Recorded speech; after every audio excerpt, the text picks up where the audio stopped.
Ei, me fala uma coisa, como que eu posso viver no Espírito Santo de Deus? Afinal de contas, existe uma diferença entre o fruto do Espírito e os dons espirituais? Existe alguma diferença entre a carne e o Espírito? Afinal de contas, existe realmente um método capaz e eficiente que eu possa viver cheio do Espírito Santo todos os dias? Essas e outras questões serão respondidas nesta videoaula, então não percam. A paz, queridos, que bom estarmos aqui novamente no nosso programa semanal da Escola Bíblica Dominical para darmos sequência na nossa série de estudos bíblicos baseado no tema Aviva a Tua Obra. Para quem não me conhece, eu sou o pastor Fábio Segantin. Se você é novo aqui no nosso canal, não perca essa oportunidade, porque aqui do lado tem o botãozinho vermelho, clica nele, se inscreva, não custa nada. Por quê? Porque toda semana nós temos vídeo novo aqui. E se você for um inscrito, o YouTube vai lhe avisar quando eu postar um vídeo novo no nosso canal. E não esqueça também de curtir esse vídeo, de deixar o seu comentário e de compartilhar, porque isso é muito importante para nós. Queridos, às vezes tem 15, 20, 30 mil pessoas que nos assistem, mas apenas 1.000, 2.000 dá o like. Então isso é muito importante. Fábio, por que eu tenho que dar o like? Porque cada vez que você dá um like, o YouTube entende que esse vídeo é interessante, ele mostra para mais pessoas, ok? Então vamos lá bater 5, 6, 7, 10 mil likes, porque o YouTube vai enviando para mais pessoas. Vamos lá, lição de número 12, que tem como título Vivendo no Espírito. A leitura bíblica em classe se encontra na carta de Paulo aos Gálatas, capítulo de número 5, do verso 19 até o verso de número 25. Hoje nós vamos falar um pouquinho sobre como que é viver no Espírito. Como que é andar no Espírito? Será que hoje, a gente somos tão atarefados, né? Levantamos cedo, trabalhamos, uma vida corrida. Será que mergulhado nesse turbilhão do dia a dia, das atividades, do trabalho, dos secularismos, vamos dizer assim, existe um momento, existe uma maneira de nós andarmos no Espírito? Afinal de contas, o que é andar no Espírito? É eu me reclusar em uma sala? É eu me reclusar em algum lugar? É eu tirar horas e horas lendo, meditando, orando a Deus e jejuando? Será que eu posso viver no Espírito no meio de um turbilhão de coisas, dos afazeres dessa vida? É essa a ideia que nós vamos desmistificar e vamos mostrar que hoje sim é possível eu e você andarmos e vivermos cheio do Espírito Santo. Existe sim a possibilidade de nós, seres humanos, ser cheios do Espírito e andarmos todos os dias, Fábio, todo santo dia. Todo santo e bendito dia, existe uma maneira de nós andarmos cheios do Espírito, vivermos literalmente, andar no Espírito. Então, o que é andar no Espírito? Eu tenho que definir isso. Tópico primeiro, a vida no Espírito. Ponto 1, andando em Espírito. O que é andar? Andar significa continuidade. Andar significa um estilo de vida.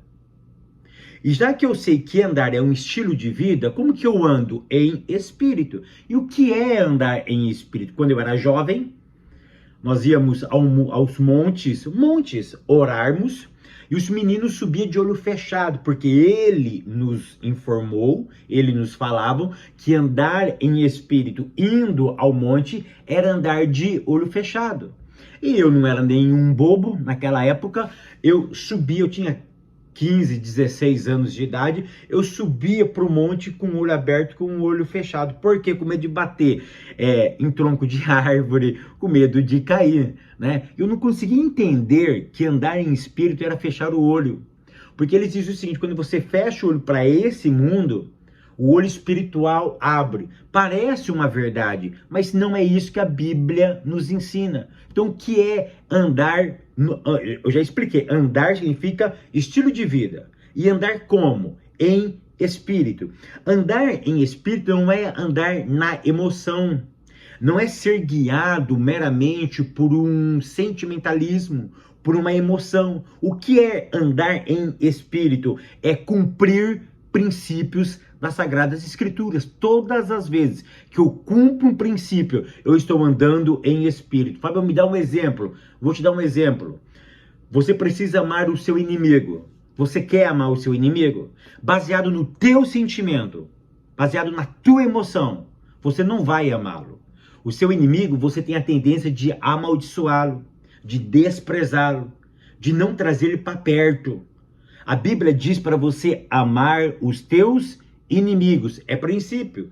Então, se eu estou amando o meu inimigo, eu estou vivendo, eu estou andando no Espírito. O que é andar no Espírito? É cumprir princípios, não é andar na emoção, é cumprir princípios. Ponto número 2. Por que andar no Espírito? Querido, presta atenção, isso é muito importante. Por que eu devo andar no Espírito? Nós somos controlados nesse mundo por duas coisas, por duas forças. Nós somos controlados pelo Espírito de Deus ou pelas obras da carne. Não tem outra coisa, você não fica isento.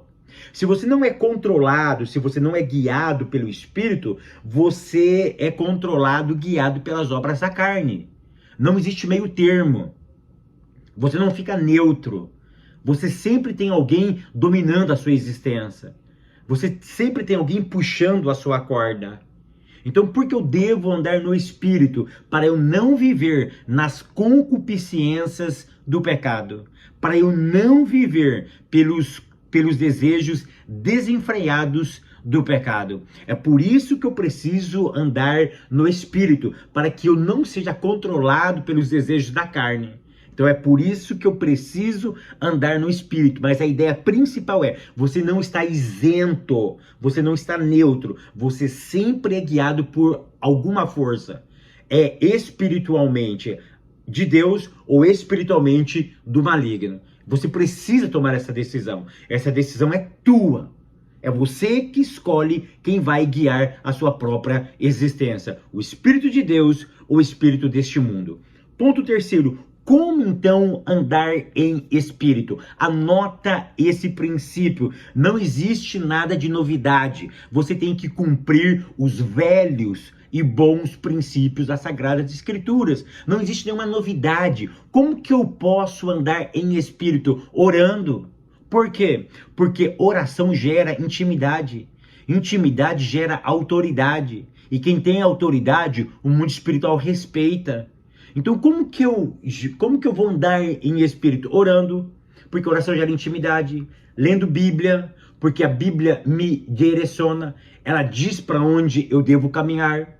Como que eu posso andar em espírito? Cumprindo princípios das Sagradas Escrituras. Ofertando, sendo generoso, sendo amoroso, amando inimigos, perdoando aqueles que te maltrataram.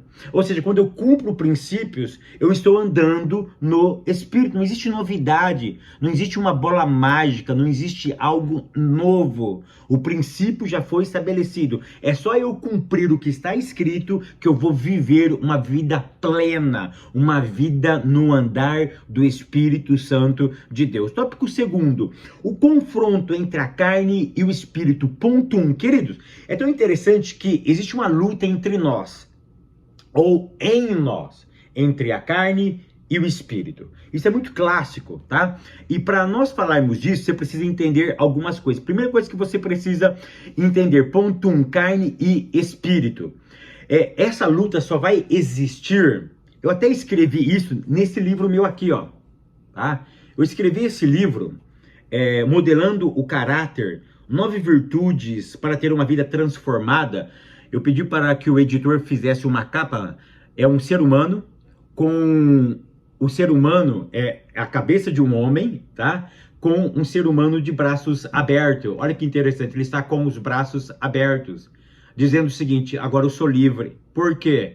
Porque quem me controla não é mais a obra da carne, é o fruto do Espírito. Então existe sim uma possibilidade de eu viver plenamente para ele. E nesse livro eu mostro justamente isso daqui que o autor está querendo dizer, tá? Quem quiser esse livro, eu vou deixar o link aqui embaixo para você adquirir ele em PDF, tá? Em PDF. Eu tenho algumas versões ainda no Brasil físico, mas para você pegar rápido, eu vou deixar o link aqui embaixo, ele em PDF, clica, você adquire agora mesmo, e esse livro vai te ajudar muito na sua caminhada espiritual e para essa aula que você vai ministrar aí na sua classe, tá bom? Olha que interessante, então você precisa entender o seguinte, que essa luta entre a carne e o espírito, ela só acontece depois da conversão. Fábio, uma pessoa que não teve um encontro com Cristo, ele tem essa luta entre a carne e o espírito? Não. Por quê? Porque ele nunca foi governado pelo Espírito de Deus. Então essa luta só acontece após um encontro com Cristo. E depois que você teve esse encontro com Cristo, se prepare, que essa luta nunca vai ter fim. Enquanto você viver aqui, essa luta sempre vai estar dentro de você. Essa luta entre o bem e o mal, essa luta, eu peco ou não peco, peco ou não peco, peco ou não peco, ela sempre vai existir na tua vida. Não tem como fugir disso. É por isso que Paulo ansiava, é por isso que ele deu aquele brado quando ele entendeu que após essa vida, a morte já não tem domínio sobre nós. E é por isso que ele diz, e aí morte, aonde está a sua vitória?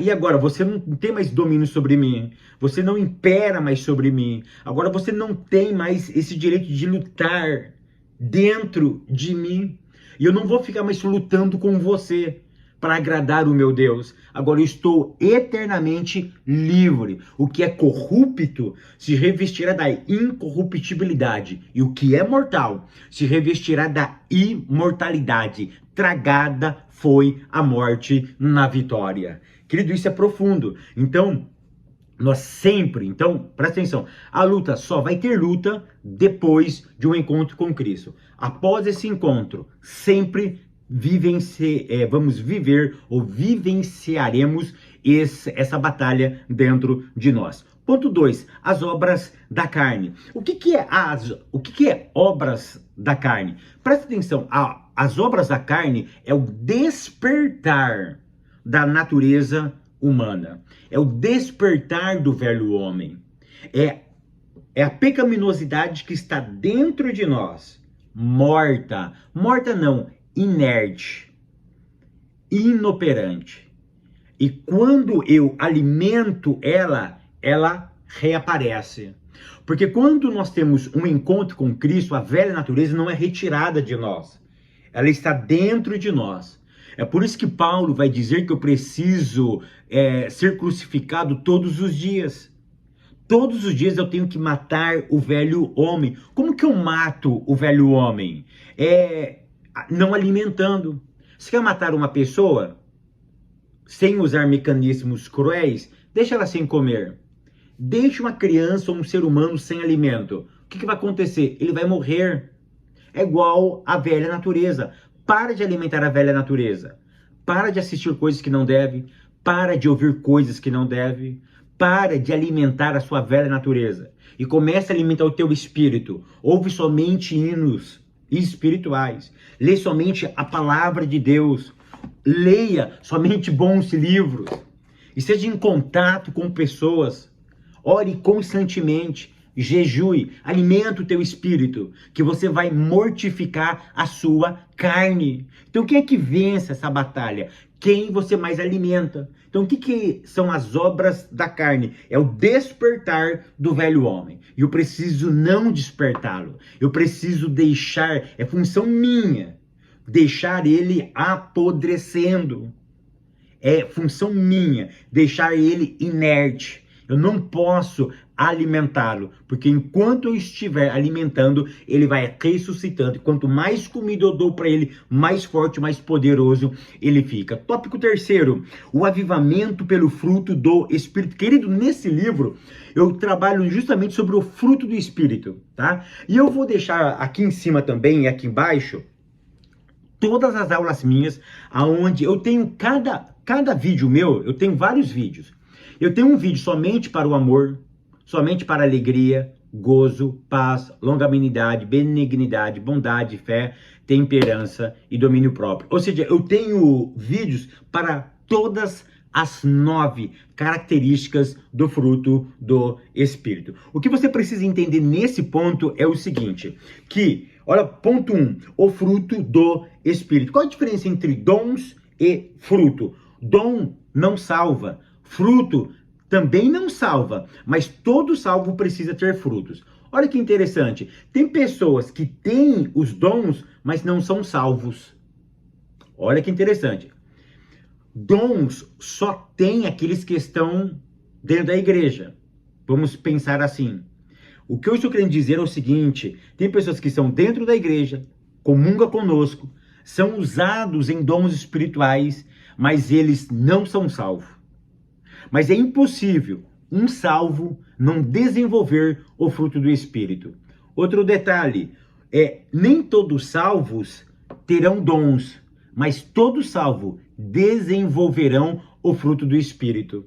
Isso é muito interessante, porque quando Cristo disse para aqueles homens, vocês profetizavam, vocês fizeram isso, quando eles falam, né, Senhor, mas eu profetizei, eu fiz isso, ou seja, começa a dar a relação de dons, Cristo diz, eu não vos conheço. Nenhum deles ali disse para Cristo, mas eu desenvolvi o fruto do teu espírito, a alegria, o gozo, a longanimidade, a fé, a temperança, o domínio próprio, não tem esse registro. Então a diferença básica entre dons e fruto é justamente essa. Você pode ir para o inferno cheios de dons espirituais, mas é impossível você ir para o inferno desenvolvendo o fruto do Espírito. Ponto 2. As 9 características do fruto do Espírito. O que você precisa entender é o seguinte, que nesse livro eu falo justamente sobre isso. E nas minhas videoaulas bem antigas eu falei sobre isso também. Não são frutos do Espírito, é um fruto com 9 características. O exemplo clássico que o autor dá, eu já dei, e esse é muito antigo, é da mexerica, né? O que é a mexerica? Ou a pocã? A pocã ou mexerica, você abre ela tem gomos. Ou seja, por fora é um fruto, mas por dentro ela é dividida. E é tão interessante, se você pegar um gomo de uma pocã, de uma mexerica, você está comendo uma mexerica. Você está comendo uma pocã. É igualzinho o fruto do Espírito. Você pega um gomo, a paz. Você pega outro gomo, a longanimidade. Você pega outro gomo, a longanimidade. É indispensável, você precisa ler essa obra, para que você possa entender com profundidade as 9 características do Espírito, para você ter uma vida transformadora e, afinal de contas, para você ter um conhecimento mais abrangente sobre essas 9 características do fruto do Espírito. Ponto 3. Contra o fruto do Espírito, não a lei. O que Paulo está querendo dizer quando ele fala que quem é guiado pelo Espírito, olha, Gálatas 5, verso 18, mas se sois guiado pelo Espírito, não estáis sob a lei. Qual é a lei? É a Torá? Paulo diz que a Torá é boa. Paulo diz que a Torá é santa. O salmista vai dizer que a Torá é lâmpada para os seus pés e luz para os seus caminhos. Então, peraí, há uma divergência no texto sagrado? O salmista falou uma coisa, Paulo corrobora a ideia do salmista.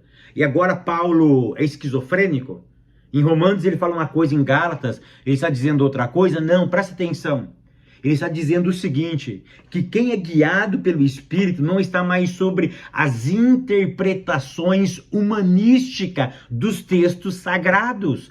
Ou seja, existiam os homens daquela época que liam a Bíblia e interpretavam a Bíblia de forma equivocada, e dessa interpretação nascia leis, nascia condutos, nascia obras de regras de fé e prática. É isso que Paulo está querendo dizer. Olha, se você é guiado pelo Espírito, essas regras que esses homens fizeram, tirado do texto sagrado, não tem nenhuma validade.